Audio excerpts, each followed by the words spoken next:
This is Let Us Interrupt You, episode 18, here on Sunday, January 30th, 2022. I had to not do the show yesterday because of the snowstorm. My friend could not make it, obviously, yesterday or today.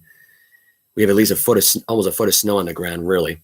I am Joseph Olivo. This has been a wild weekend because not only the snowstorm happened, but this shocking news happened. If no one really has been well aware of what's going on the last day or two, almost not even 24 hours. Tom Brady announced his retirement after 22 seasons on the NFL field. I titled this, "He will no longer electrify our television screens," because it's just impressive, really, on how he's been, in the NFL for so long, just shocking the world, really, doing what he's doing right now at the age that he's at right now, 44 years old, and he throws for 43 touchdowns, during a regular season. It's almost incredible. His career accolades, well, it goes as follows. Seven-time Super Bowl champion, 3-time NFL MVP, leads in all-time in passing yards, passing touchdowns, and completion percentage. His next stop is to Canton. He's won at least about, I believe, 5 Super Bowl MVPs, if I'm not mistaken. But that's Tom Brady's career for you. In a nutshell, he spent 20 seasons with the Patriots. He spent 2 years with the Bucs. He just won a Super Bowl a year ago, really, during a wild pandemic days where we really weren't allowed to go to an NFL stadium. We just were allowed to stay home and watch because of the pandemic. Unless you were in Florida, they only allowed about 25 to 30,000 people, which I believe they had a full stadium at that night. Had the game full of doctors that were there. So that was interesting for the Buccaneers to do it that night, to win at their own home stadium last season. And now this past season here, they lose in a division round this past week against the Rams. So I was stunned by this. And the only reason I was stunned by this was because I never imagined Tom Brady retiring and yes, he's done so much. But to go back on his word after saying he wants to retire at age 45, he's turning 45 in August in about, 6 months from now, because I think after tomorrow will be, actually not after tomorrow, 2 days after tomorrow will be February 1st. So you figure his birthday's August 3rd. It's like maybe he would, I doubt he would want to wait until his birthday to announce his retirement, but it's still stunning to me. I didn't think the news was real. I was actually kind of grateful, actually, because I'm thinking to myself, well, thank you for all the years. And he thought to himself, it was time. It was time. I was sad about it at first. Don't get me wrong. Having to hear that Tom Brady announced his retirement, and it's such a random way possible. No random press conference, no news highlights, no media thing, no so. And I'm surprised that Brady didn't even go on Instagram and make a video out of it. He'll probably make a video by Monday and Tuesday for all the media people out there who will view it, or maybe he'll do it today. I doubt it because it's a conference championship weekend. You got Chiefs, Bengals, you got 49ers, Rams. I doubt he would want to interrupt that, really. But this man's got more Super Bowl rings than these franchises that I'm going to tell you right now. They have more than Pittsburgh. They have more than Dallas, San Francisco, and New England as of right now. More Vince Lombardi trophies. Think about that for a minute. This guy's been part of the NFL for 22 seasons. He has changed the game for this reason. The TB12 method, the workout method that he's done, how he's in the shape that he's in, he's incredible doing what he's doing at that age. And I think if any NFL quarterback decides to follow that trait, it's only a matter of time before we see more of these quarterbacks who do this, like Burrow, maybe Mahomes, maybe even Aaron Rodgers, play to their past at least 40. Maybe even they'll be even top Tom Brady and play to their 50. Maybe we'll get the first NFL quarterback to retire at age 50. Who knows? But for what he's done for the game and what he's done and how much of a difference he's made in everyone's life right now, watching him play football every weekend, it's just, you're never going to see anything like that ever again. You're never going to see anybody. You're going to probably see NFL players playing past their 40s, but the way Brady does it and how many postseason wins that he's got in his career, I just can't imagine any NFL player having more than, I would say, 40 postseason wins. I mean, I just can't see. I mean, maybe Mahomes might tie him. Maybe Burrow might tie him. But I just can't see 7 Super Bowl championships, at least 15 Pro Bowls, which Brady has, by the way. I believe he's going to I believe he would have been going to his 16th. He would have been playing his pro. I think he would have been playing the Pro Bowl next weekend, I'm pretty sure. But yeah, that's not happening now. And we won't get to see the Mac Jones-Brady matchup again in Orlando because they were supposedly supposed to do that. There was rumors going on about that, circulating around that situation. But it's got to suck. I mean, if you're a Tom Brady fan and you've never seen him play, and now it's like you thought, oh, he's going to play when he's 45. Maybe I'll see him then. And I've seen Tom Brady play. I'm not saying that this is a. I mean, it's got to be a sad day for anybody now who's a Brady fan because now it's like, well, what are you going to watch now every Sunday now? Who can you get behind? Who's the next Tom Brady? And the more I think about it, I want to say it's Joe Burrow. Maybe it's him. I mean, I don't see him playing till he's 50. I can tell you that. Maybe 43. Maybe a year younger than Brady. He'll retire then. But even so, I mean, it's strange. I mean, yes, he had other projects going on. He had other clothing lines going on. He's got the TB12, place going on right now. All over trying to expand that right now. I understand that. I mean, was it time for him to step away from the game? Of course it was. Was his family involved? Kind of. I mean, you got Giselle who doesn't want him to get hit out there, doesn't want him to get drilled. Can't blame a loving wife like that and your family just to make that decision for you. And I think, honestly, is he going to miss the game? Oh, yeah. I'm going to tell you now, he will miss the game that much. This is a man who made a difference in this league and really just proves everybody wrong. Why you should never bet against Tom Brady in certain situations, whether he's down 24-0 in a regular season game against the Broncos or 28-3 in Super Bowl 51 against the Falcons, where he came back and won both those games, obviously. We all know the history. And many can make the argument that, some of it was scripted. There was probably some cheating involved. All the cheater talk out there. I mean, yeah, was there cheating scandals involved with the Patriots at the time? Absolutely. Did it involve Tom Brady? No. Did it involve the defense probably and Belichick and Kraft? Probably. But it doesn't really matter because at the end of the day, it's Tom Brady. Tom Brady will go down as one of the greatest quarterbacks of all time. The only way that anybody passes this guy in passing yards is if they play to their 45, 50 years old. And I just look at Mahomes and I say to myself, there's maybe a shot of that happening, but I just say to myself, he's too much. He tries to do too much, and sometimes it will cost you. Burrow, I will say this right now about Burrow, though. I think Burrow's got a better shot at being the next Brady because he's got the build for it. I think he's got the Tom Brady arm. As far as, how he releases the ball on screenplays, how he's got the deep arm mentality. He's got an arm on him. Will it make a difference today for the Bengals today as they play against the Chiefs today? Who knows? Anyway.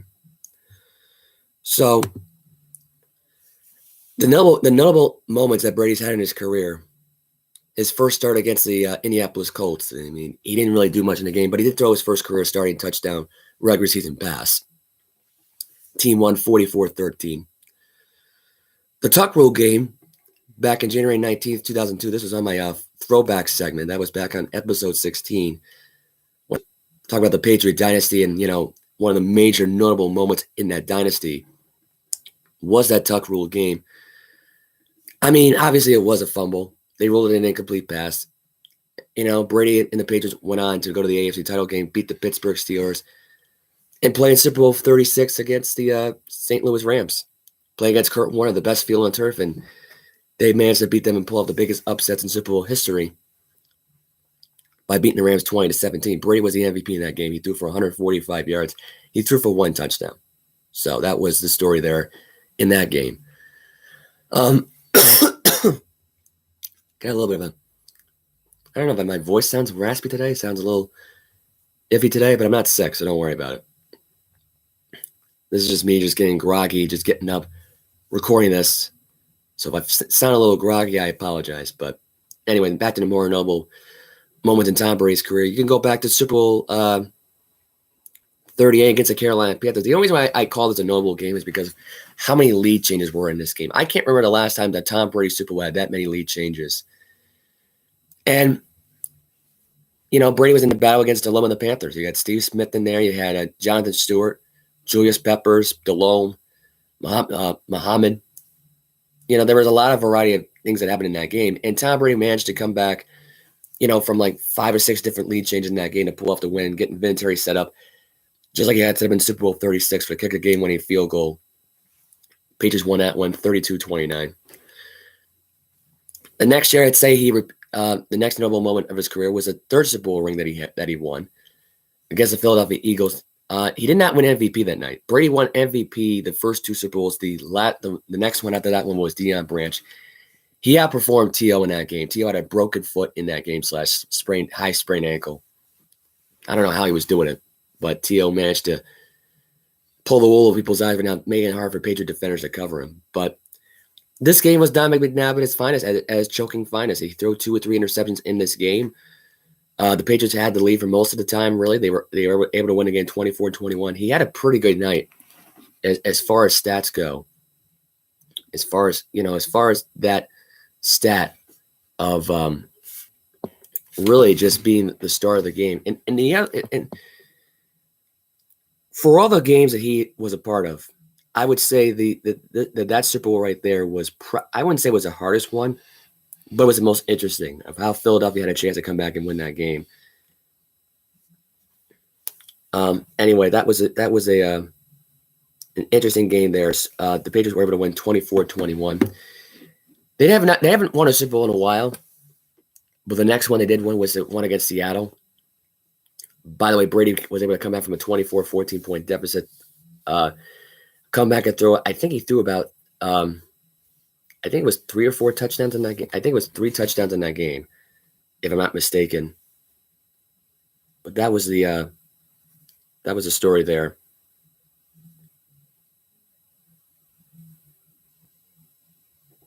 So that was a story. That's the story with that one there. They came back and beat the Seahawks 28-24. Sorry, I was a little distracted.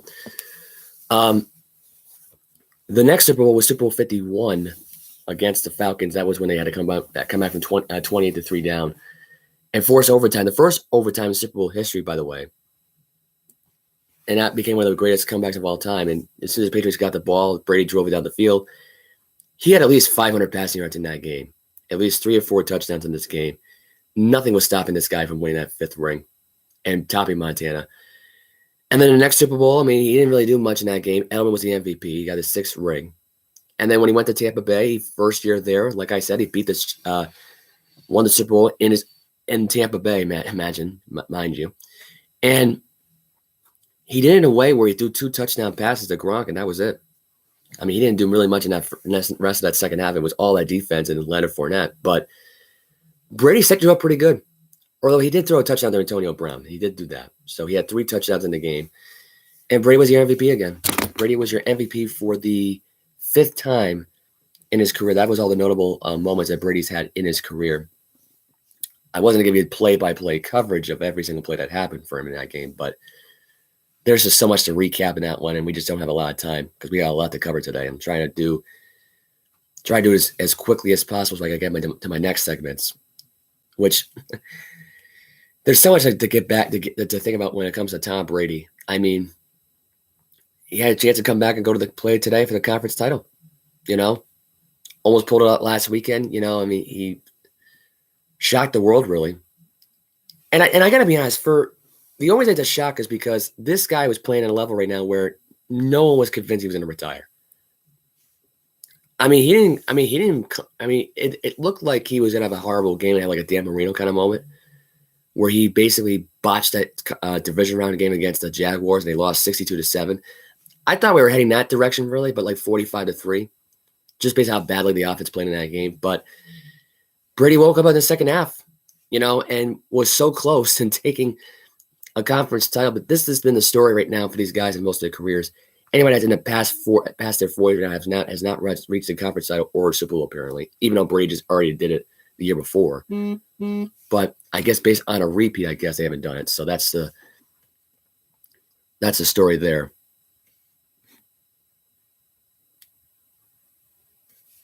Anyway, so that's the story with Tom Brady right now at this point, as far as him being a Buccaneer goes. And listen, there's a lot of rumors circulating of why he retired, the family, the clothing line, the fact that Brian Leftwich is thinking about leaving Tampa Bay to go coach for Jacksonville, which, I mean, it'd be a hell of a story for Brian Leftwich, considering he started his career out as a quarterback for the NFL in the NFL for the Jacksonville Jaguars. I mean, he would be giving back, helping that organization out after years of crap. And they've had one great year at least, which resulted in a loss from Tom Brady, which was that AFC title game, which I might as well get into the conference title games at this point. Brady coming back from a 11-point deficit against the Jacksonville Jaguars back in 2017. That was when they had to go to Super Bowl 52 to face the Eagles that year when they lost. And you could say the undefeated season as well for another notable moment of his career when he took the Patriots in 2007. It was 16-0 record, went to the Super Bowl, lost to the Giants. They lost to the Giants twice, by the way. And Brady didn't go undefeated twice, which that would have been awesome to hear. But it would have sucked if it was in the same year the Giants would have won the Super Bowl both times. So, I mean, who knows? I mean, could he take it? I mean, there are people saying this year the Buccaneers could have gone undefeated this year. And I was convinced they could have done it, except the problem was that franchise has got to be by far the dumbest franchise around. They take unnecessary fouls. They cause themselves the games. Too many penalties most of the time when they lose these games. And the discipline there from coaching, I just got to say, it's not there. They're losing Bruce Arians as far as I know. As soon as Brian Leftwich leaves and Arians gets the call back here, that team ain't going to be the same. You can put Kyle Trask in there out of Florida. That team's not going to be the same. I mean, it sucks because if you're a Brady fan, I know most people are really. I mean, they are Brady fans, really. You now know that Tampa Bay right now is going to go back to sucking now at this point. And it's not like they didn't leave any options for either quarterback. They did. I mean, people are going to look at Brady and they're going to say, "Oh, he didn't leave us any options down there in New England." Well, you got Mac Jones. It took you a year, but you got Mac Jones after Brady left. But you got Mac Jones.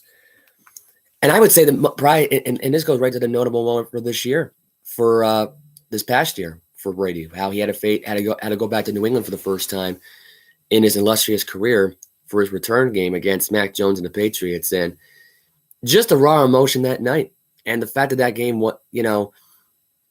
Brady couldn't outplay Mac Jones. Mac Jones did most of the work in that game.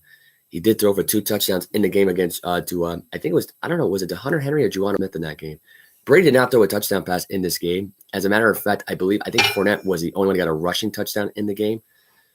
So that story there is pretty amazing. Brady's returning out and he barely survives the game. And not only didn't look convincing that game that he was better than Mac Jones in that night, but the Patriots almost pulled off the upset.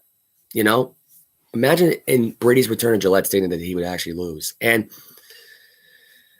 there are a lot of things that people could say about that game. Like Mac Jones would have gone for on 4th down on 4th and 3 with their at the Buccaneers 30, the 39-yard line, I think they were at that point, where Nick Folk shanked that field goal off the goalpost. So, I mean, I don't know. To me, it's just wild.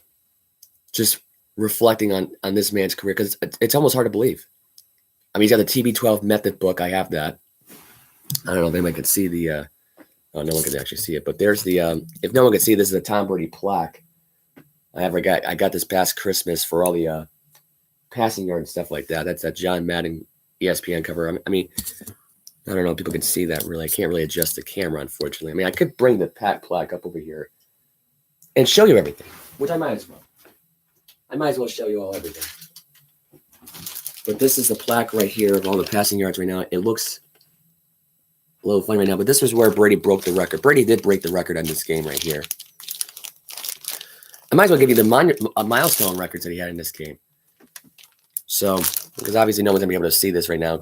Well, you may be able to, but I guess in my camera right now it's showing it on an awkward mirror fashion. But He threw his first passing yard as a backup against the Lions back in 2000. In 03, he was able to reach the 10,000 mark. In 2006, he was able to reach the 20,000 mark against the Jets. Both times against the Jets, he was able to break that margin. Had 30,000 at Miami. He had 40,000 at Tennessee.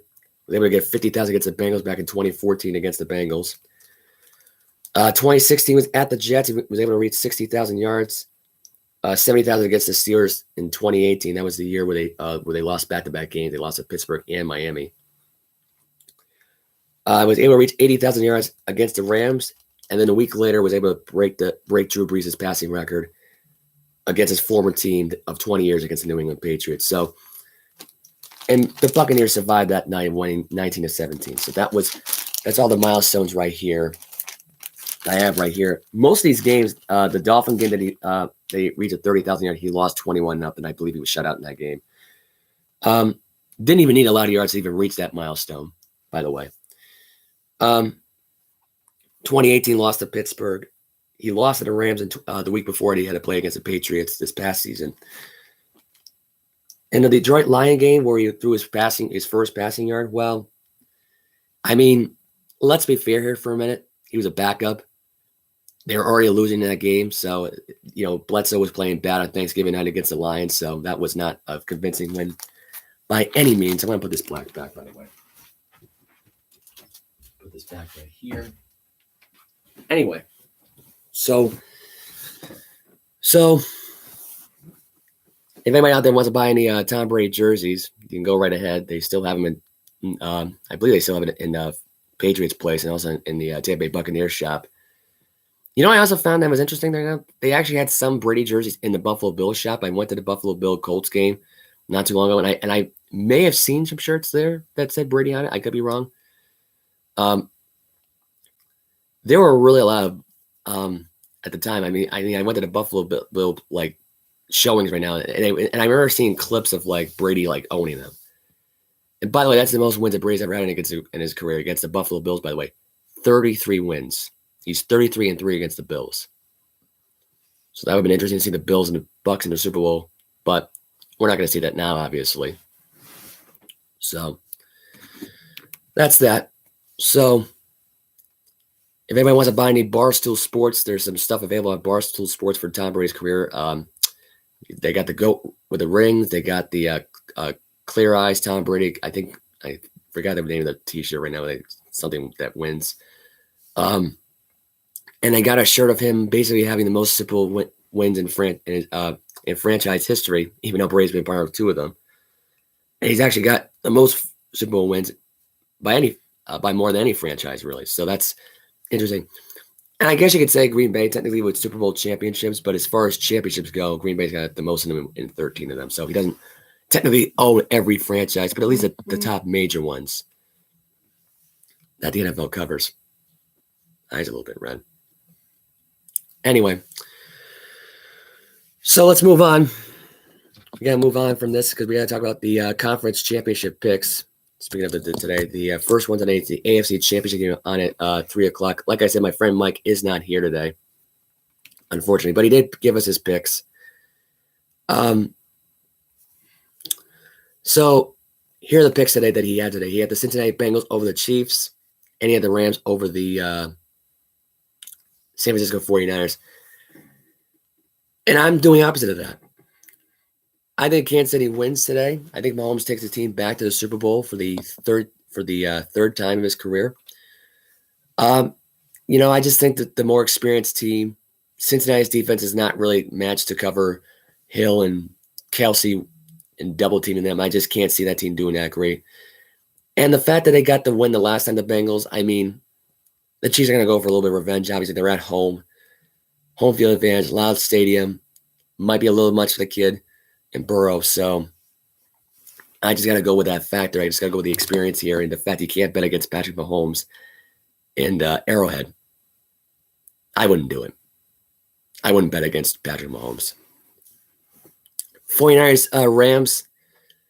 This has been a story now with Sean McVay's story right now. At this point, he's lost 6 straight games against Kyle Shanahan and the 49ers right now. If this would be another one today, it'd be their 7th straight loss. And Sean McVay's all-time record against them would be 3-8. So that's been the story. I got to go with the 49ers here. I think a lot of people are using the fan base warfare here as an excuse for Matthew Stafford here. Try it now with everybody there and see what happens. But I'm just not a believer in this team. I think their defense is going to do a lot of pressure on Matthew Stafford. They're going to cover up Odell Beckham Jr. well in this game. Cooper Kupp will probably be an odd factor in the game. Maybe he'll get some junk yards in the end when they trail by, not by a lot, but enough to where it's like, okay, the game's over. And I just trust the experience of Jimmy Garoppolo more. I trust Jimmy G more here to do absolutely nothing in the game and still get credit for it. And Matthew Stafford's going to try to do too much here in this scenario. The pressure's going to be too big for Matthew Stafford because this is his first conference championship game. By the way, in his all-time record so far as a playoff winning quarterback, he's 2-4. So, and you got Jimmy G, by the way, who's undefeated in conference championship games, by the way, just FYI. Although as he's playing them, he's not necessarily as being a backup for Tom Brady, but he's undefeated when he does start. He is 1-0 in that scenario. I can't see him going 1-1 here. Team's too talented. Jalen Ramsey, as far as I'm concerned, I mean, against Brandon Ayuk today or wherever he's covering, is going to expose him. Jalen Ramsey has not been the star factor for that defense. It just hasn't been about the secondary. It's really been about the pass rush and the rush game for this team and why they've developed such a great chemistry with each other. But I just look at the 49ers offensive line. They're too strong. They're too physical. They know this team very well. And I say to myself, they already won at SoFi Stadium twice. They can do it again. Third time the charm. This time around, going to the Super Bowl and face the Kansas City Chiefs. Super Bowl rematch basically from the Super Bowl from almost 2 years ago. So there you go. I think the Chiefs, like I said, get the win today against the Bengals, and the 49ers go to SoFi Stadium again and embarrass the Rams. And it'd be an embarrassment season for that Ram team if they would have lose that game again, and I hope it happens because they deserve it. They deserve some comeuppance. They're turning into two bags, really. It's almost annoying. It's just like, all right, whatever. And Sean McVay treats every game like it's a Super Bowl win. It's insane. Even when you're favored, you got to act like you're the old underdog. It's like, come on, stop. Who are you kidding? You know? Anyway, so that's it for that. Now let's cover some NBA basketball. Celtics yesterday with another good win at New Orleans. They beat the Pelicans yesterday 107-97. I'm not sure what's going on with their screen right now with that game. Celtics were pretty good yesterday. We'll say that right now. They're 26-25. It's been a story now for Tatum right now. He's been a star of this team. 38 points. Jaylen Brown had 31 yesterday. Tatum continues to still struggle from the 3-point line. What can I say? He was 17 for 26 yesterday. Besides that, he had 8 rebounds, 7 assists, 38 points.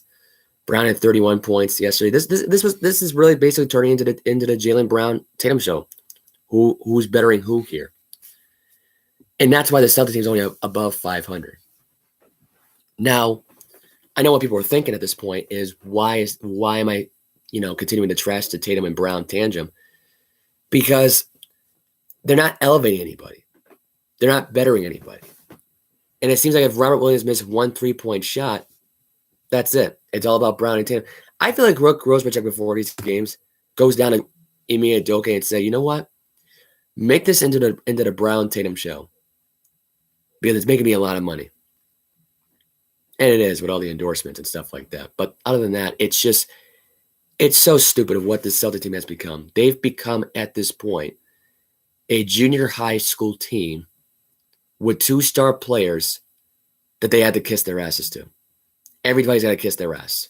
Everybody's got to pamper to them. And I'm not saying, it's good that they're winning games. It's great. But can they do it on a consecutive basis consistently? No. The record even proves it right there. They're 26-25. I don't even think this team might be a 40-40 team by the end of the year. Or a 42-40 team. That's the way I see it. 40 losses, 42 wins. That really? Gonna watch that show now? pretty sad if you ask me that this team has done this to themselves. It's just pathetic in my opinion. Anyway, Horford had 8 points last night. Robert Williams had 8 points. Smart had 5. Richardson had 10 points off the bench. I guess he was the only person in double digits really. I think he actually he didn't start in the game. I don't believe. Williams had 3 points. Neesmith had 4. Had none. Schroeder had 4 points. But I'm just ready for the Celtics team to trade somebody. You talk about trading away Tatum at this point. Everyone's saying, "Oh, he's the star of your team," but wasn't Brown the star of your team a long time ago? Didn't you make him the star?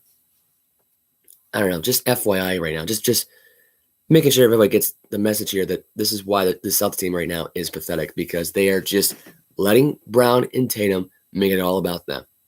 That's it. There's no team chemistry.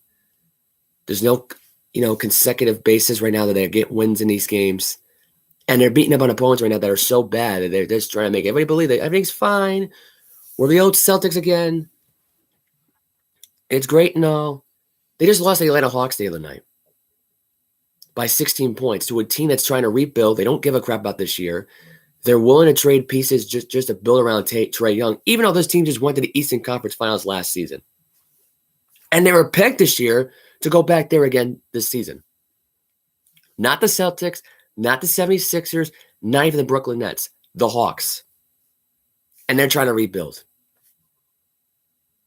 And they lost to a team that's actually trying to, and that's the worst part about the whole thing. This happened last Friday night, where we got the Tatum, who was a no-show really, and Brown, who might as well have stolen the show in this game, not elevating anybody at all, making it all about him, even in a loss. And that's to me what the disappointing part of the whole thing of it is. Any other night where Brown had 26 points and Tatum had 20. I mean, that's the best effort you have against the Hawks, really. And the Hawks, by the way, who aren't that far behind. And hopefully they make a playoff run, because they deserve it to make it up to Trae Young. For a crap bag team that he's on right now, yeah, absolutely. By the way, he had 21 points that night against the Celtics, so that was the story there. And even before that, they beat the Kings by 53 points. A lot of people were getting so hyped up about this, like, oh, they're back. Everything's good right now with Brown and Tatum. I'm thinking to myself, like, it was all about Tatum in this game. Like, there was no thought process in this game really for Brown in this game, unless Brown did something in this game, which he had 30 points as well. The rest of the team did nothing in this game. Williams had 13. Neesmith had 10 that night. I mean, the Celtics in that game were on fire for 3. Don't get me wrong. They had a hell of a 3-point shots they're going on right now in these games, but they just made it about themselves at the time. Nothing's going to change me about this team. They're not going to be a team that goes out there and makes a deep playoff run. If this is going to be about the Tatum and Brown dick measuring contest, I mean, I'm all for competition, but get your teammates involved at least some points in these games. Don't make it about yourselves. I mean, even when LeBron James had 50-point games, there were points where he got teams elevated. Like, he got players to compete and actually help you win some games. And LeBron was getting flamed out. I mean, he would turn to some people on the team. And that was during his cocky time days. That's when he thought he was bigger than the NBA. Instead of being a culture change to the NBA, he was bigger than the NBA, which I actually kind of miss that LeBron James more than anything else. Sure that LeBron James is still around, but it's not like that this guy really was a culture change for the NBA. He was basically a face of the NBA who got too big for his britches.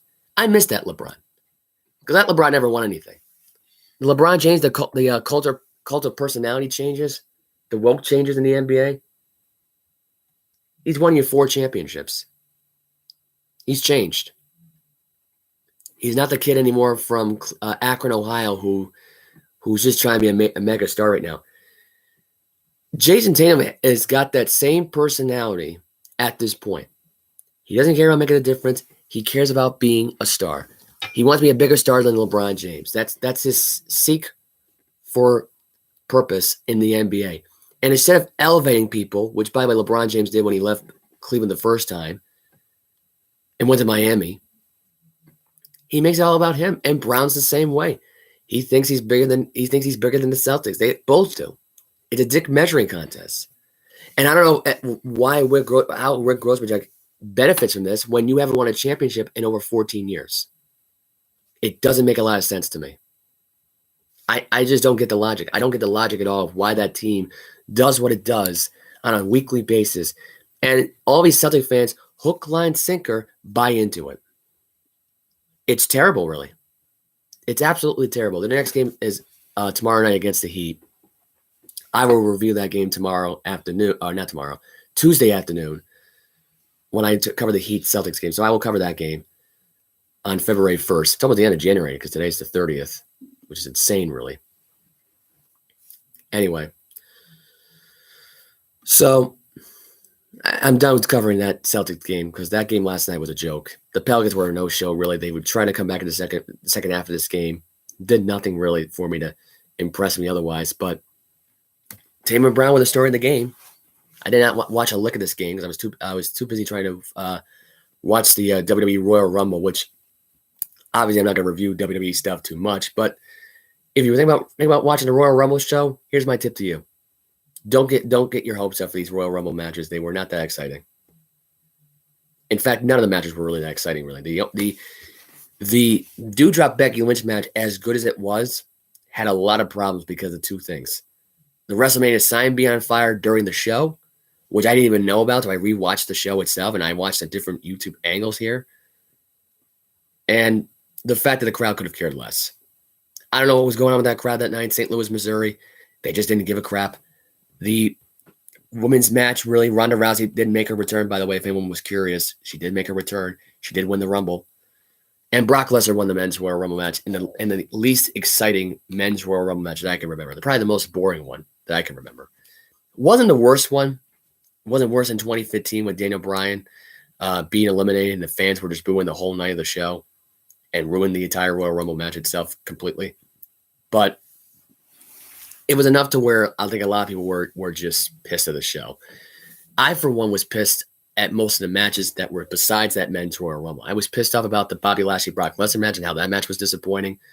I was ticked off about the Universal title match and how that was disappointing. Out of all the matches these Rollins and Reigns have had, and I'm not going to go on a long WWE rant about this, this was probably the weakest of the two, despite what was in the storyline what they were trying to put together.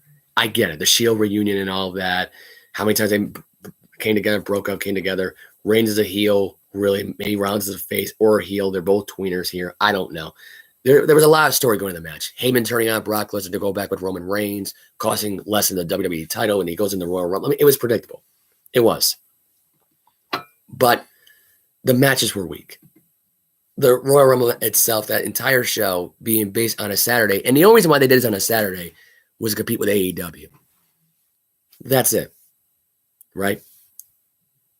But yeah, I did watch that Royal Rumble for 4 hours. I did not watch the Celtics game. I did catch a little bit of highlights just now, but it was a Tatum Brown show. That's all these highlights had to be about. There's no Zion in the game. The Pelicans still suck without him. They're 18-31. They're a weak team in the Western Conference, and it's just Zion saying, "I want out of New Orleans." It's pretty obvious of why he's not coming back. You're not going to see him play basketball this season. I'm going to guarantee you that one right now. I'd be stunned if he did play this year for the Pelicans. But the Bruins played yesterday. But before I get into them, I'm going to still cover more basketball scores as of yesterday. Grizzlies beat the Wizards yesterday, 115-95. 76ers beat the Kings, 103-101 in a close one. Raptors in triple overtime beating the Miami Heat in Miami, 124-120. Mavericks beat the Pacers, 132-105. And the Warriors and the Nets had their game of the night. Steph Curry, Klay Thompson, the Splash Brothers, Wiggins in his first All-Star start being announced during the game. There was no James Harden in the game. He's out with a right hand injury. It was a Kyrie Irving show, basically. He had 32 points last night, 9 for 21 shooting. He was 3 for 8 for 3. Patty Mills was 24 points in the game, 8 for 21. He was 6 for 12 in this game. He was almost the sole reason why the Nets actually won this game, really. Let's be honest. Pretty much the sole reason why they almost won the game. Curry had 19 points. Klay Thompson had 16 points. Both Clay and Curry were able to combine for 5 for 18 for 3. As far as the shooting performance went last night for both these guys, they were struggling for most of the game, really. But it didn't matter because in the end, Klay Thompson had a clutch 3 towards the end of the game. Sealed the deal right now for the Warriors as the Warriors beat the Nets 110-106. First time the Nets have had Kyrie Irving all year long on the road in a Western Conference opponent like the Golden State Warriors, a powerhouse like them. And he was great. I mean, I don't get the part-time status thing. I don't get why New York is still doing this whole mandate thing for vaccination players where you're less in harm from somebody right now who, I guess, for someone who's been tested almost every single day, including after the games. He will test himself after the games. But yet he's not allowed to go play in New York because he's got to be vaccinated. I just think that the whole vaccination mandate thing is stupid. I think New York should get away from that before they have another issue with this, before they basically lose 2 New York teams altogether in the NBA. I think Madison Square Garden has that same issue. I'm not sure. I'm actually not even sure, actually. I'm pretty sure it's a whole thing for the state of New York. So it could be upstate. It could be that too. I don't know. But Kyrie Irving last night showed you why he can get you to the promised land. Tell you that much. The first game when they had Harden and Kevin Durant, I mean, what the hell was that? That game sucked. The Nets got blown out by 20. And the Warriors, by the way, swept the Nets during a regular season series. So there you go. This game was on ABC as of last night. Big time game. Curry and Thompson were the stories of the game right now. They were continuing to be pulling off the splashes all over the field, getting to the rim, getting to their free throw lines, getting to where they had to get to. And Klay Thompson getting back right now, getting to 30 minutes. I mean, he was at 27 last night. He was limited about to 19 to 25 to 20 minutes in a game half the time since he's been back. So this is the most minutes that I can think of right now that Klay Thompson's had in a while. So that's that. The Raptors game last night, you could argue that game last night was a Fran VanVleet show and the great Gary Trent Jr. show and the Jimmy Butler show as of yesterday. Owanu had 56 minutes in the game. Barnes had 56 minutes. Fred VanVleet had 54 minutes. And Gary Trent Jr. had 56 minutes, while Butler had 52 minutes in the game. So this was a hell of a story. Hero had 45 minutes in the game. He was at 13 points right now in the game. It was really about the Heat in this game. Just in the end, failing against a Raptor team that was going the game just at 500. VanVleet, by the way, had 19 points, 5 for 14 for 3, 7 for 22 overall. He was the star in this game. As much as people want to look at it, he didn't have a lot of points. Barnes had 22 points. Owanu had 20 points, and Siakam had 21 points. He had 57 minutes Siakam had last night. 57 minutes last night for the Raptors last night. And that wasn't the most wild games that we saw over the weekend. That was basically on the college side, which was the top 25 as of yesterday. Had some big ones yesterday. I'm going to start off with the Kentucky game. This was a wild game as of yesterday against Kansas yesterday. This is basically that was one hell of a story in their first half there. They start off with a Jalen Wilson 3-point shot. This is by DeJuan Harris Jr. Wheeler made a layup. Braun made a dunk.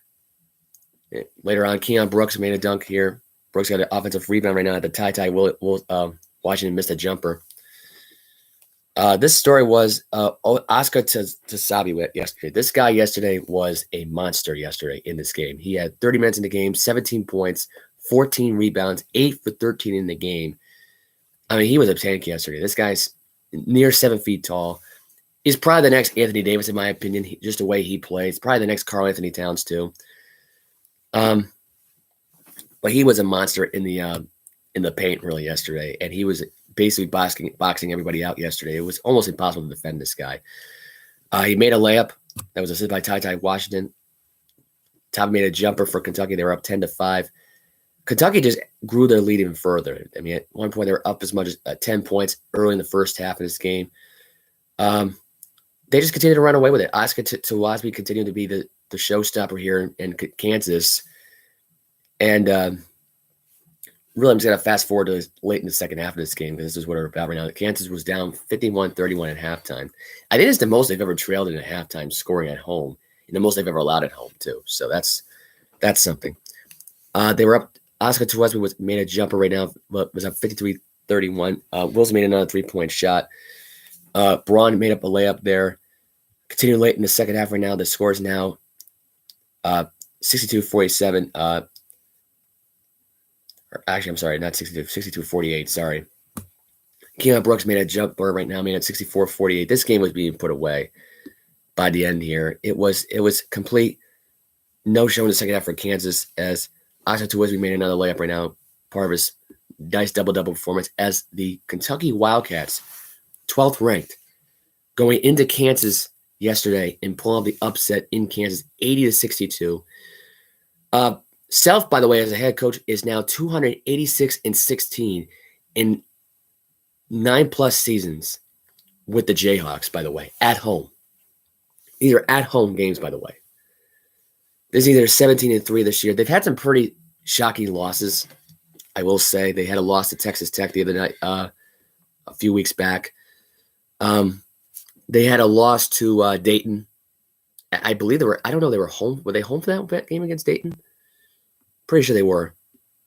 Or was it probably early November? They had a shocking one against Dayton. That was the invitation. They weren't even home for that one, so they were technically at a a neutral site location. But this was a major loss here. I mean, you're at home against a tough team like Kentucky, and I got to be honest. You can make a case right now that Kentucky right now might be back in the Final Four conversation after this game yesterday, because this was a statement win. To go into Kansas and do what they did against the Jayhawks, it's not an easy feat. It really isn't an easy feat. So that, again, in of itself right now, Kansas was just a no-show in this game. They were outscored 51-31 in the first half. In the second half, I believe they were outscored 29 to, or actually, no, Kansas outscored them in the second half, but they wasn't enough to come back. They were just too much. Kentucky just made it almost impossible for them to come back. There was never a chance for a comeback in this game anyways. So that's that. LSU lost yesterday to TCU yesterday as the Big 12 Challenge, 77-68. Mike Miles had 19 points yesterday for TCU, as Tari Eason had 16 points. Wasn't enough, though, for TCU to, relinquish the lead, although they did have a lead at some point in this game, LSU did. And TCU, unfortunately, came back, took the lead right back, and ran away with the game. Not by much, though. 9-point win, though. So that's that. Auburn beat Oklahoma yesterday. Basically killed them. Not really. 86-68. Auburn improves to 20-1. As Bruce Pearl and the Auburn Tigers continue to impress a lot of people right now. Continue to impress me, really. As far as the games go yesterday, the points scored yesterday in this game. Going at 19 points for Oklahoma. As of yesterday, the leader yesterday was Jabari Smith, freshman out of Fayetteville, Georgia. Pretty good freshman as far as I'm concerned yesterday. 12 rebounds yesterday, 0 assists. He had 31 minutes in the game. He was a good forward yesterday for this team. Very good forward. Really took it to the rim yesterday. And, he was 2 for 5 for 3-point shooting yesterday. Pretty good small forward. I think Kessler's the power forward, I believe. I'm not really sure who's who in this team. But Auburn ran away with this yesterday. Arizona beat Arizona State yesterday. Not really a lot of major upsets yesterday, but major ones in the top 5 as far as top 5 upsets go. You had Tennessee yesterday losing to Texas. That's not in the top 5. Tennessee was ranked 18th, 52-51. UCLA got a big win yesterday over Stanford, 66-43. They might move up in the rankings. They were ranked 7th going into that game. Houston is also ranked 7th according to this report right here. They beat UCF 63-49. Alabama beat number 4 ranked Baylor. And I did bring this up in my details. If you read on the details section of the episode of do I think Baylor's good enough right now to make a deep championship run. To me, it's interesting because I'm convinced right now that Baylor might be in trouble here. Gonzaga, I think, is still in the conversation. I think I don't know how deep they're in the conversation. I don't know their Final Four material this year, both those teams. They got embarrassed. Alabama got embarrassed against Georgia in their game. They came to this game here all fired up, all aggressive, wanting to make a statement right now, and they did. And to me, Baylor here just, I don't know if they're good enough to make a deep run. I don't know. I don't know if I think teams are starting to figure them out now at this point in every loss they've had this year. They lost to Texas Tech at home. They lost to Oklahoma State at home. Oklahoma State, by the way, wasn't even ranked going into this game. But this game here was a complete runaway here. Baylor had the for the jump here was already down 2-0. They made a 3-point shot. Flagger did. Later in the first half, Baylor was down 9-3. Juwan Gary made a dunk. It was 11-3. Baylor took a 3-point shot from Dale Boner. Or Bonner. Did I say Boner? It might be Dale Boner. Who knows? Shackelfield made a layup there. It's now 13-6. Late in the first half, it's 26-22. Javon Gurley made a 3-point shot from Noah Gurley. I think he got the offensive rebound. Team is up now 29-22. So that's early in the first half of this game. Okay, that was first half here in this one. Alabama was up as much as that one in this one right now. Up 38-34. Late in this mid-second half right now. I was about scroll down here. Keon Ellis made a 3-point shot. Alabama extended the lead. They were up by 12 now. It's a 15-point lead. Late in the second half right now, about 2 minutes to go right now, J. Davison puts a 3-point dagger in there, puts the game pretty much away right now, 84-75, but Baylor was able to get another 3 before the end of the game. Alabama made a free throw shot, missed another one, and Alabama gets the win at Taliska at home against Baylor, 4th ranked, 87-78. Alabama might be back in the top 25 next week.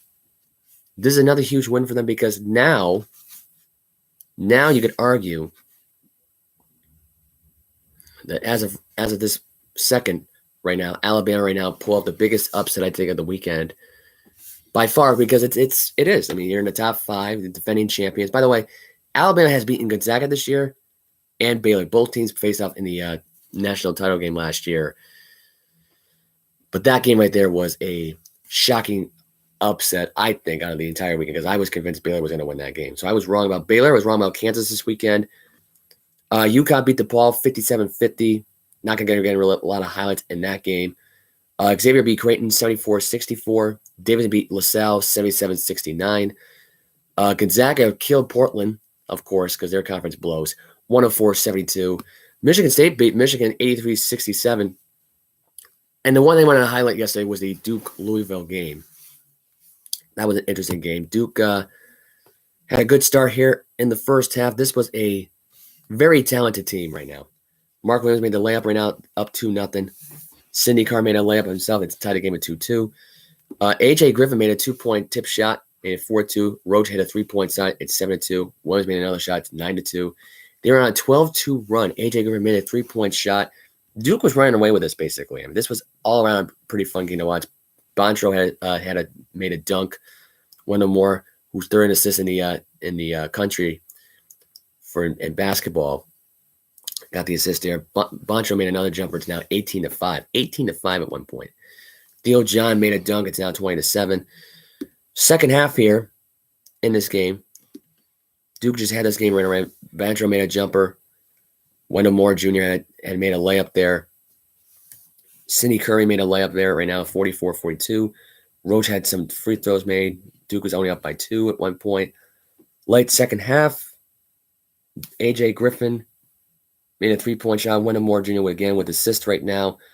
Duke Bontro made it 70-60 right now. This game was pretty much put away at this point as the Duke Blue Devils go into Louisville after Chris Mack was fired.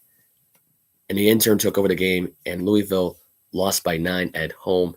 Big time loss as far as that game goes. I don't know what the heck just happened here. That just seemed weird. I don't know why that just happened just now, but that's just lost a box score there for a minute there, for a second there. Wendell Moore Jr. had 5 assists in this game with 10 points. A.J. Griffin had 22 points for 34 minutes. He was 5 for 5 for 3. Did not miss a 3-point shot in this game. Bancho had 11 points in the game. Not a great day for him shooting, 5 for 15. Williams was the center was 7 for 11 in the game, 11 rebounds, 14 points. Roach had 9 points in the game. Not the most dominant box score I can think of for Duke right now, but enough to put this Louisville team at ease. Louisville has become, and Louisville is stuck in the ACC as far as I'm concerned. They're not going to escape that now. They should be back in the Big East right now. They'd be a lot better in the Big East, I think. The ACC is just weak. And Duke right now has been dominating them for most of the season anyway. So that's interesting. They're playing North Carolina next week in North Carolina. So that'll be a fun game next week for Duke. Duke will have a really great week next week. They had a huge week this week. They had some pretty good wins this week. They beat Clemson this week. They beat Louisville this week. They had Syracuse last week. They're playing Notre Dame tomorrow in Notre Dame. So that'll be a fun game to watch. I'll recap that game tomorrow as well if I get a chance to. But anyway, I don't know. Did I recap the Boston Bruins? I don't think I did. I think I recapped the college basketball games. I think I did that. So I recapped most of the basketball games for you yesterday. If anyone wanted to know what happened to URI yesterday, they did not play yesterday. But before that, they lost to Dayton 53-51. They've had some pretty embarrassing losses, I will say. They lost the other night to Dayton, and now the URI drops now to 12-7. They're not really that convincing this year. They're not. And I don't know if it's the coaching staff. I don't know if it's a talent that just ain't ready. I don't know if they have major flaws right now that they can't overcome, but they're just not a good team. They're not a good college basketball team at all. In fact, they'd be one and done if they made the NCAA tournament this year. That's my opinion. If right now they make it, right now they'd be a 12 seed right now, probably a 13 seed. And who they play? People would ask me. Well, they probably would be playing either Arizona or UCLA. And I think UCLA would, or actually not even UCLA. I'm sorry. Actually, they'd be playing. Oh God, who would they be playing? Probably Kentucky. Probably Kentucky. They'd be probably playing Kentucky right now, and they would lose at Kentucky. So that's my opinion on that team right now. That team overall, PC is much better than they are for sure. There's no question about it. But anyway, moving on, we're going to talk about NHL hockey. We're going to talk about the Boston Bruins as they play the Dallas Stars later on today. Yesterday, however, they did not play, but it was Friday they played. So that's probably why I'm recapping this right now. They've had a pretty interesting week. They had Human in the game for against the Coyotes as they beat the Coyotes 2-1 on Friday. They also had a game against the Avalanche where they were up 3-1 and they blew the game. In that regard, I just thought that was frustrating. The overtime loss they had against the Colorado Avalanche. The Avalanche are a scary team, as far as I'm concerned, and as far as where they're at right now, it kind of does scare me. It does, and this may have been because Yuma was in the game right now. He allowed 37 saves, 4 goals allowed. That's impressive for Yuma in this game right now, and Yuma might be the next goalie up here. He's played the best hockey so far in the last 2 days, and with playing against Phoenix right now and beating the Coyotes, and when I heard the other day about Bruce Cassidy from Mike Felger, who does a Felger and Massey, who was a former beat writer for the Boston Globe, he just did his first press conference in 15 years with, or first, I guess, Zoom press conference or phone call press conference. I don't know what it was. But he's not really feeling Tuukka Rask that much, is what I took out of it. And the only reason I'm going to bring this up is because I'm not sure what the goal is for Tuukka Rask here. He's back with the team. He hasn't been the same goalie since he's been back with the team. People are going to look at it and they're going to say, oh, this happens to everybody. They have their little slumps. Rask is not in a slump.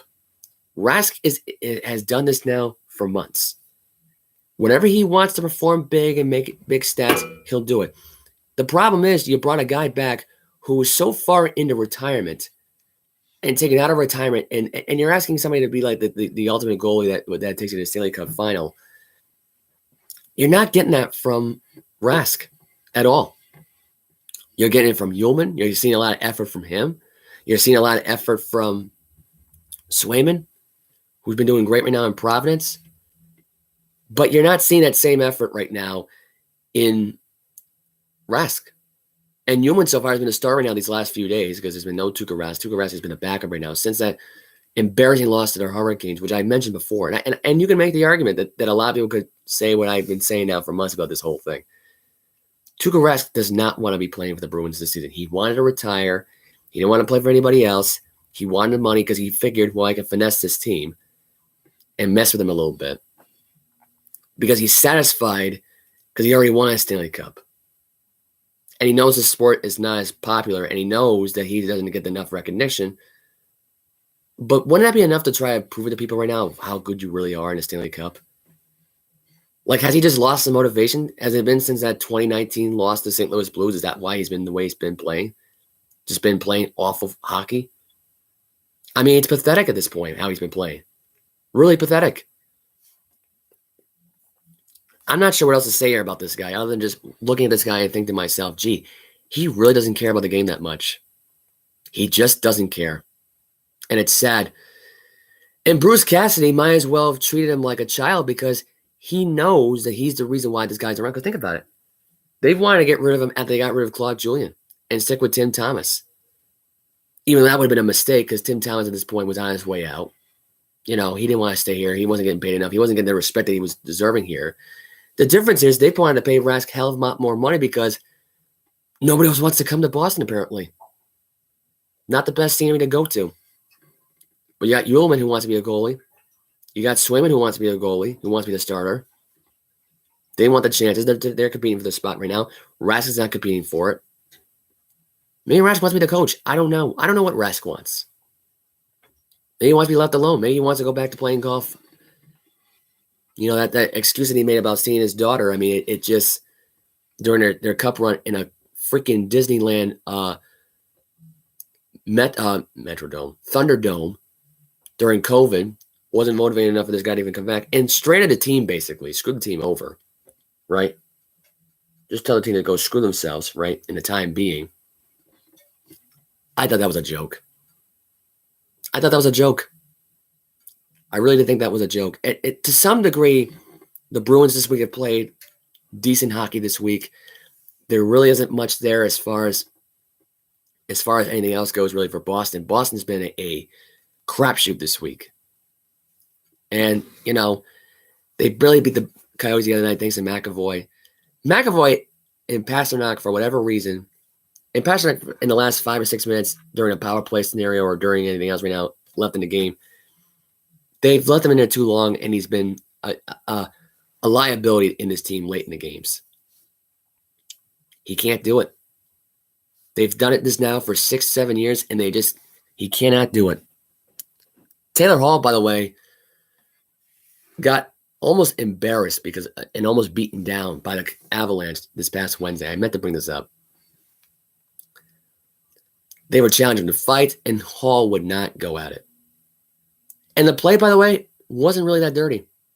He cross-checked him. Fine, whatever. It wasn't major to the point. It wasn't dirty like the Tom Wilson hit from the Capitals where they did it to the Bruins. Like, that was a dirty hit. That guy was nearly concussed. He basically targeted him. Hall didn't never target that player, Green. That's the difference. That funny thing that happened with the Bruins, and I think that, I don't know, what was the Wilson hit on? Was it on Pasternak? Was it on it wasn't, it may have been on Hall. I can't remember who the hit was on. But you get what I'm saying, though. The whole thing's a joke. The idea that Pasternak at this point just, being left in those situations. And Hall, who was weak, and the Avalanche turned it on, and you guys turned it off and let that comeback happen, and you barely escaped the Coyotes the next freaking day. I have my doubts now on this Bruin team and Bruce Cassidy's future, and really Tuukka Rask's time here. Maybe Tuukka Rask doesn't want to play hockey after this season. Maybe he wanted to retire as a Bruin, be a Bruin lifer, and all these fans love it because it's like they get so betrayed. If like when Brady left the team, you know what Tom Brady hate there is out there right now at this point, and you know how much they hate him and why he left the team. You guys forced him out of town. That's it. There's no other way of looking at it. The only hatred that you should have right now is for Kyrie Irving and for LeBron James. And maybe Ray Allen because he wants to stick it to the Celtics sometimes. I don't know why. He's got some weird hatred with that Celtic team, even though he's part of that team and won a championship with them. Actually, no, he won another title with the Heat. But, but again, the Bruins, as far as I'm concerned, one week they want to be the bad Bruins. The next week they want to be the soft Bruins. Give me a break. They don't think at all. I should mention this. And I didn't even get a chance to talk about this, but David Ortiz has been announced into the Baseball Hall of Fame first ballot. He beat out Barry Bonds, Roger Clemens. There's a lot of controversy behind this. First, 58th player to get onto the first ballot here, first vote in a long time. Barry Bonds and Clemens were on their final ballot, but they could not get in. A-Rod couldn't get in. There's been a lot of noise about this. I'm gonna cut to the chase here. The randomness behind this is the PED usage, and it's the baseball voters, and it's people out there. Ortiz used one time in his career. People say Barry Bonds always used every single time. So did Sosa, so did the rest of them. But Sosa and them had great careers. Bonds had a great career. Sosa had a great career. Clemens had a great career. Pettit, who had a great career, and Pettit's usage was just as little as Ortiz's was in 2003. Now, I know people are thinking right now, like, what's the mindset right now? What's the purpose? Like, what's my point right now on this whole thing? I'll tell you my point on this whole thing. It's freaking stupid that this whole thing is even an issue. Bond should have been in the Hall of Fame, period, end of story. There's no question about it. He got snubbed again. Why? Because you got baseball writers out there who have never played a game of baseball in their life. Most of them haven't. And if you think about it, they act like because you put so much juice in your system, that you don't deserve the recognition for it. First of all, you know how hard it is to do that, even with the juice, to get 756 home runs if you're Barry Bonds? Ortiz deserved it, for sure. He deserves it. 3-time World Series champion, basically a great power hitter. He had the biggest, slugging percentage behind Giancarlo Stanton in his final year in 2016 with the Red Sox. Started his career out with the Twins. He was great. He was a great addition for the Red Sox. He was. No question about it, along with him and Manny. Those two together were powerhouses right now, and no one could stop them. That was their story. Ortiz Ortiz's career, speaks for itself, really. It kind of does. And for anybody out there who has a doubt about this guy, needs a reality check. They do. It's kind of sad actually when you think about it, because people out there are just treating Ortiz like he was beneath Barry Bonds. He should have never gotten in the first place. Or Ortiz always was a cheater. He was never always a cheater. Bonds was never always a cheater. Clemens was not always a cheater. It's like if you use drugs, look at how many NFL players over the years, like Lawrence Taylor or most of these NFL players, they use PEDs most of the time. Does it affect their Hall of Fame status? No. And it shouldn't, because of the stupid way of doing things. The idea of just, again, this just raw stupidity, it really does make you wonder at this point, like, what the hell's going on? It really does make you think of how stupid this whole thing sounds. And I just... Your final message be to your team before you send them out here. Don't blink. If you're a blinker, cut your eyelids off. That's what I think of when I think of the baseball writers at this point, was that one quote from Mike Tomlin. And the only reason why I'm going to play that Mike Tomlin clip, I don't know if anybody really caught it here. I know my microphone here isn't that great. I'm not really sure. And the Chromebook audio input and output speakers aren't that great either. But that's what I think of when I think of these stupid writers who come out here, these baseball writers, and they make a mockery of the voting. The voting rules are stupid. They should have at least already 11, 12 players in the ballot. Who cares? I don't know why there's even a limit to these things anyway. There should be no limit to these things. It's stupid. And for all these baseball writers out there who really honestly make a big deal about this voting, this is what I think of you. This is what you sound like.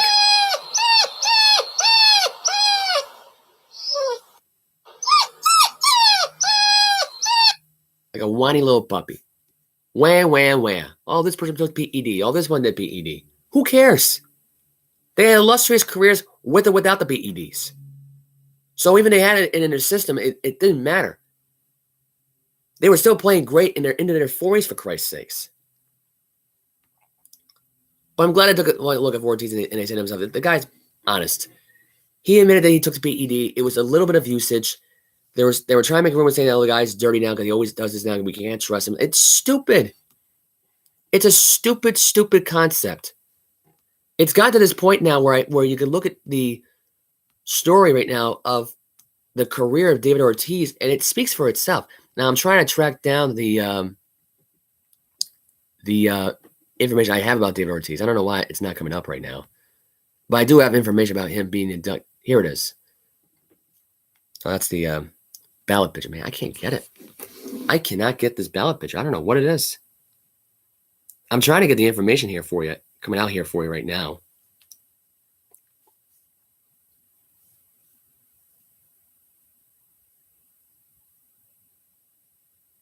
I had the statistics right here, but I guess it's not gonna be able to get it. But anyway, I mean, I hear this story. I hear what's going on. I hear the stupidity that comes from all these freaking people saying, "Oh, you know, Barry Bonds was dirty, Ortiz was dirty. They're all dirty, these players." It's like, come on. And the PPE usage, really? I mean, it's just a joke. It's just a joke at this point. Here's his career stats, by the way, right now. Career home run he's had in his career. He's had 541 home runs. His all-time batting average was 286. He had 1,768 RBIs. 10-time All-Star. Was born in the Dominican Republic, obviously. So that's his career stats. And a 3-time World Series champion. And Ortiz won the MVP award. I don't know what year it was. He had as 85 postseason games. He had a lot of triples in his career. He had 2 triples. He had 17 homers, 61 RBIs, and 51 runs in his postseason career.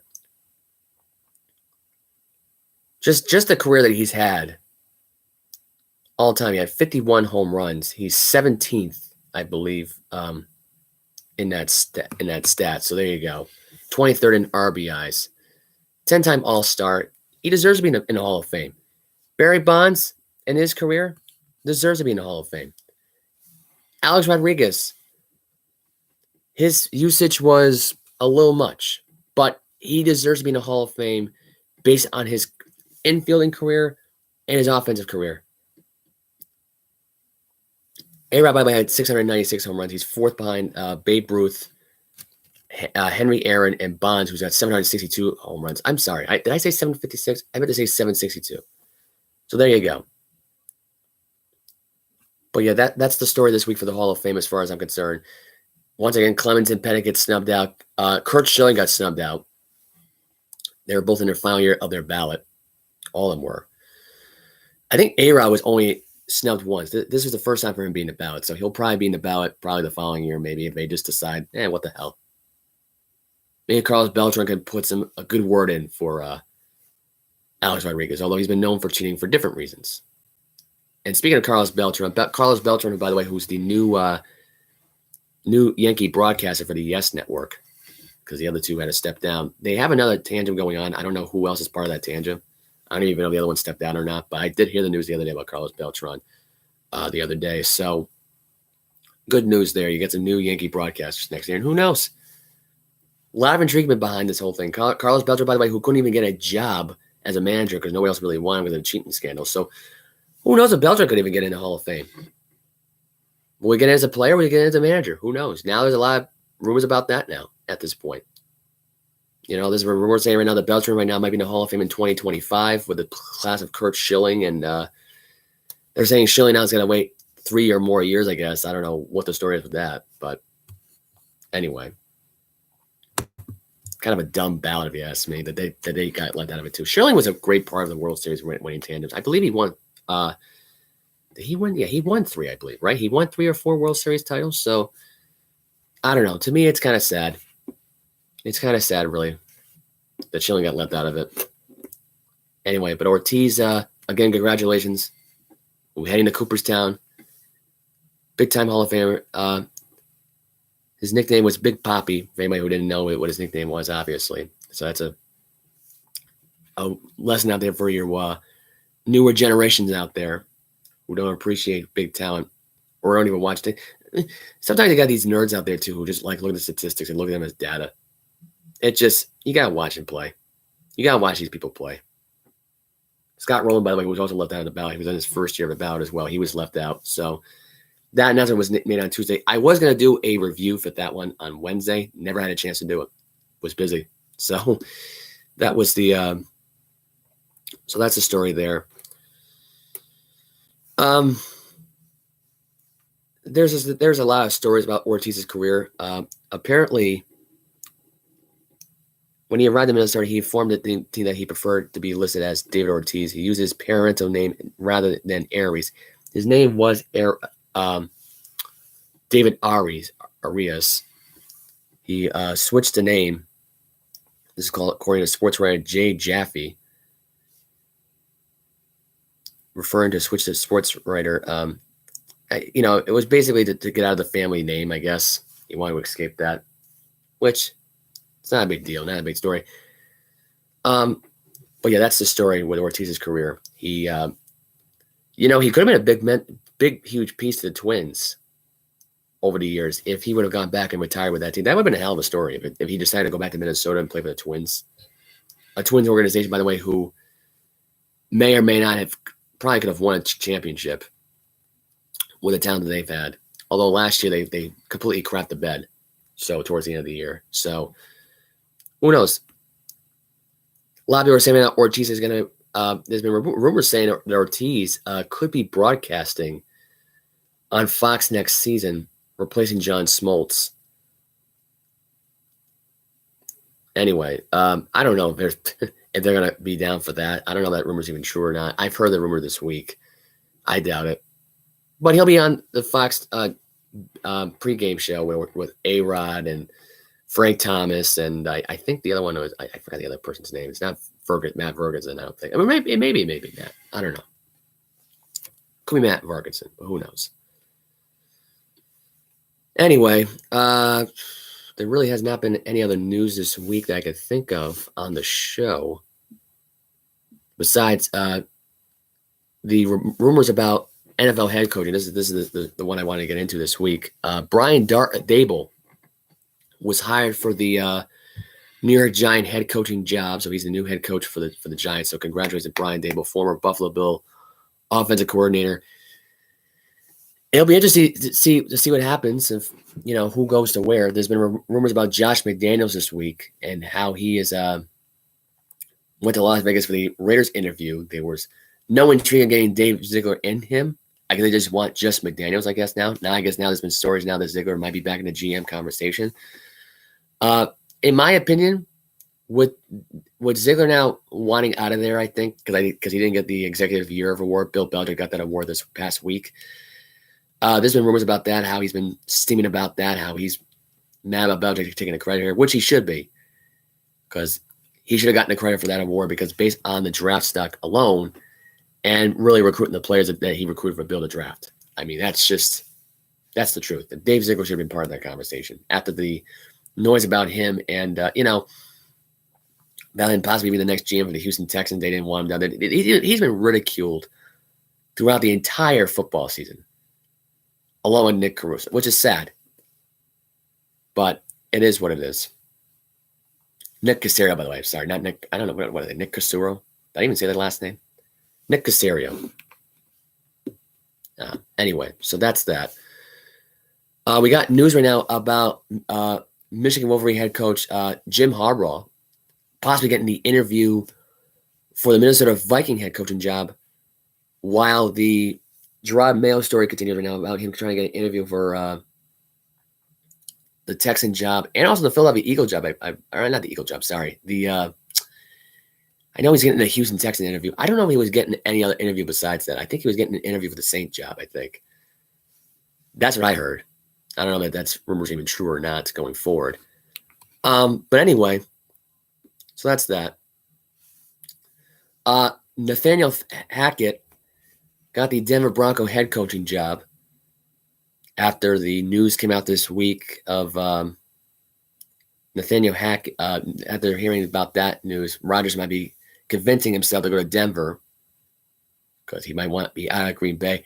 People are saying Denver might be in a rebuild, but I just can't imagine them being in a rebuild 3 years in a row or 4 years in a row, really, or 7 years in a row, because this will be 7 years now because they haven't made the playoffs in 6 years, the Broncos, since they won Super Bowl 50 when Manning was there with Von Miller, and Von Miller was the MVP. But, I mean, who knows? There's a lot there to digest. I mean, it's interesting, by the way, of what was going on with that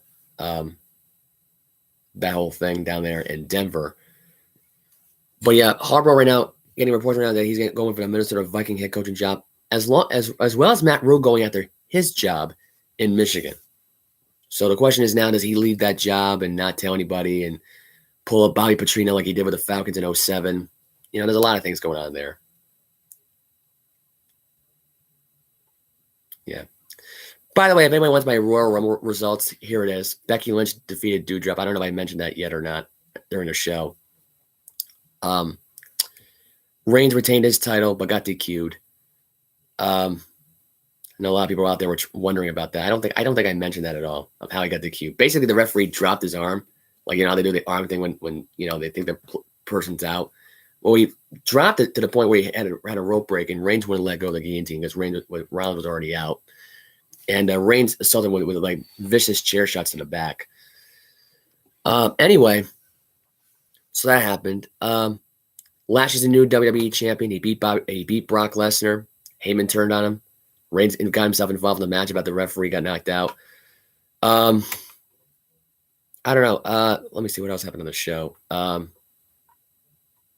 Rousey won her Royal Rumble match, and for the men's side, Brock won his Royal Rumble after entering 30. And Bad Bunny's back in WWE, by the way. He was part of the show. Was in the Royal Rumble match itself. He got some eliminations in there. He was eliminated. I think he was eliminated by Brock after he got hit with the F5. That's the story there. There was not really a lot of results in that show, really. I don't think there was a lot of title matches on the show. I didn't hear anything about a tag team match that was on the show that was supposed to happen. I don't know if it did happen or not. I tried looking it up. I couldn't find the information. But that's the Royal Rumble results. I know I'm going off topic here because I just realized now I didn't mention the rest of the results on the show. I mean, obviously, I didn't mention the 2 Rumble winners. I didn't mention the Lesnar losing the title to Bobby Lashley for his first encounter, and probably the only encounter. So yeah, that's my WWE result news. Just trying to think if I missed anything this week for notification. Let's see, notifications. There's a report coming out right now about Tom Brady's retirement. His agent responds to the retirement report. Bucks GM reportedly told no decision. Tom Brady's report, and this came from Adam Wells today this is according to Bleacher Report. Tom Brady's reported retirement is causing a firestorm of confusion and speculation. But Brady's agent Don Yee issued a statement to Schefter today. Adam Schefter, ESPN, pro football writer for ESPN, calling report advanced speculation and saying his client will be the only person to express his plans with complete accuracy at some point. And this is what the statement was from Tom. This is what Schefter has quoted. I understand the advanced speculation about Tom's future without getting into the accuracy or inaccuracy of what's being reported. Tom will be the only person to express his plans with complete accuracy. He knows the realities of the football business and planning calendar as well. This is from Albert Breer, Monday morning quarterbacking report, beat reporter. This was a texting from Schefter to him. Tampa Bay Buccaneers head coach Bruce Arians said he haven't heard a thing from Tom Brady. Mike Sever then reported that for Bally Sports that Brady contacted Buccaneers general manager Jason Licht to inform that he had yet to make a final decision about his future. Licht is respecting Brady's process, waiting for a definitive answer whenever it comes. This was actually reported as of yesterday. I don't know if this came out before Brady announced his retirement. There's now been speculation now that Brady is not retiring, according to this right now. But this could have came out beforehand here. There's been a lot of different reports right now, but Brady is retired. So that report was, I guess this is from the Bleacher Report. This was reported about an hour ago. But yeah, but as of right now, there's not much going on as of now anyway. But Brady has announced his retirement. Pretty shocking retirement as it turns out right now at this point. Probably the most shocking thing all week long. So that's that. I mean, if anybody was surprised by this, I was surprised by it. I will admit that really caught me off guard, especially with the retirement plans and everything else going on now going forward. But so I just think that was very shocking, very telling too on what happened this past week. So I mentioned the Royal Rumble. I was watching that the other night. I didn't announce all the results until just now, and in the middle of a topic about coaching carousel. So I apologize if I went off topic. I didn't want to stay on topic, but I will go to another topic, which is this story about LeBron James being 104 points away from being the NBA all-time leader in scoring in regular season and postseason. I believe the Lakers. I don't know if LeBron had passed that yet or not, because I'm considering that they played the other night. I'm trying to get back into the NBA scene right now at this point, because it's been such an underrated conversation at this point. Like, I found the article and I posted it on Facebook. But yeah, as of right now, I believe they played Friday and lost to the Hornets. This came out literally 2 days ago. I think I posted this right before his game. So Russ recorded 35 points in that game. And LeBron, by the way, is not playing right now due to his soreness. I believe, I don't know if it was leg this time around. It's sore now at this point. I don't know, but he's playing later on today against the Hawks in Atlanta. So LeBron James is out for this one as well. He could be out for a little bit. I'm not sure what his story is as of right now, what the injury is. He's out with a knee injury, so it is the knee. This is according to the Bill Oram of the Athletic reporting on that scenario. So LeBron James could be making history whenever he gets back to playing again. He injured the knee a while ago, so I don't know what the story is with that. There's reports going right now. A-Rod Hall of Fame fate is likely sealed after just 1 year on the ballot. This is according to the Matt Snyder of MLB on CBS Sports. Another first-time candidate had career numbers that dwarfed those of Big Papi, but didn't even have as many votes. That would be Alex Rodriguez. I've already covered why A-Rod's candidacy seems very complicated to me, though maybe a good number of people disagree. A-Rod just got a 34.3% of the vote in his first try. In assuring his chances of enshrinement in the future, I'd say those chances are very slim. Let's examine why. He'll have up to 9 more tries on the BBWAA ballot, which is the Baseball Hall of Fame ballot. So they always have for the sports writers. We've seen players start lower than this and make the Hall of Fame before. Even very recently, Larry Walker started at 20.3% and made it on his 10th ballot. In similar territory right now, because A-Rod Edgar Martinez started at 36.2, he even dipped down to 25.2 by his 5th year on the ballot, yet made it on his 10th. A-Rod, of course, is different, as noted. Length of article is complicated. Candidacy, he served a suspension for violating the MLB drug treatment, meaning he used performance-enhancing drugs, which I think every player at this point has served that suspension, but whatever. With this as a jumping-off point, Mlb Rumors is the closest case. He failed drug tests and was suspended for 2 different times. He's one of the most prolific hitters in history. He debuted at just 23.8%. In his 4th year, he jumped from 22.8 to 28.2. So I guess what he's saying, because I'm not going to read the whole article. This is a long-ass article. But he's saying right now that the voting is frauded because of the fact that the percentage right now, if he dips too many times, he'll never make the ballot. A-Rod will get in there someday. He's a World Series champion for a reason. He won with the 2009 Yankees, beating the Philadelphia Phillies. So that logic to me is just dumb. That's all. It's just a dumb logic there. Let's see. So there's a lot of reports right now about the let me see right now. JT Barrett signed with the Edmonton Elks. This is for the Canadian Football League right now at this point.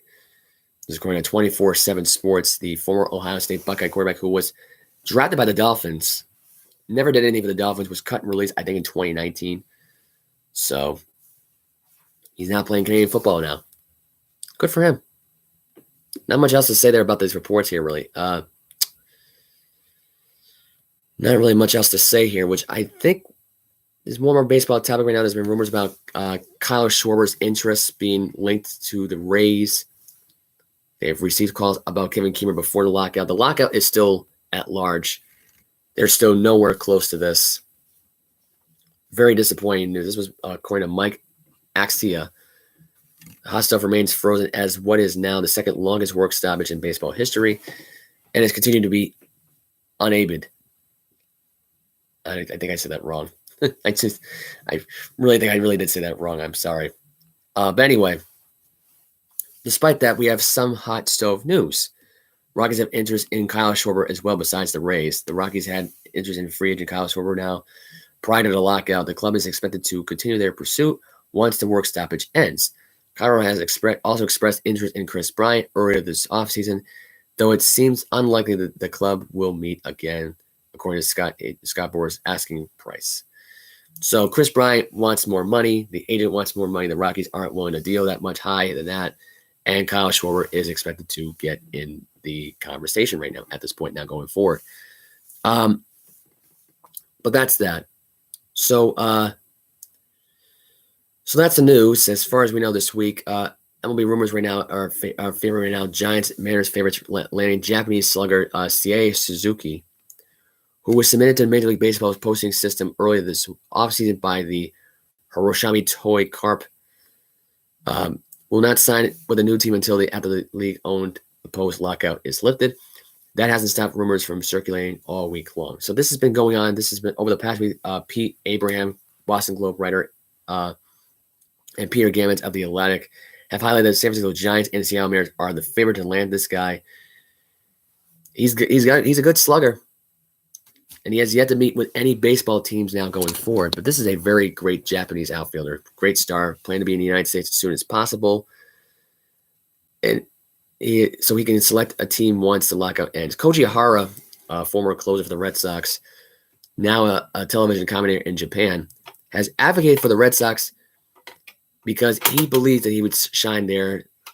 A lot more better opportunity being on the Red Sox right now than the Giants, Mariners, apparently. But within the industry, the Giants and Mariners are the leading contenders right now in getting this guy. So he's advocating for the Red Sox because he won a World Series with the Red Sox. So go figure. You know, he's part of it. He was part of that team now from, I believe, from 2013 to, I think, 2017, 2016. But yeah, that's the story. So I am signing off as of right now. You know the drill, social media-wise, Instagram, Facebook. And I am signing off. Have a great weekend, guys. What?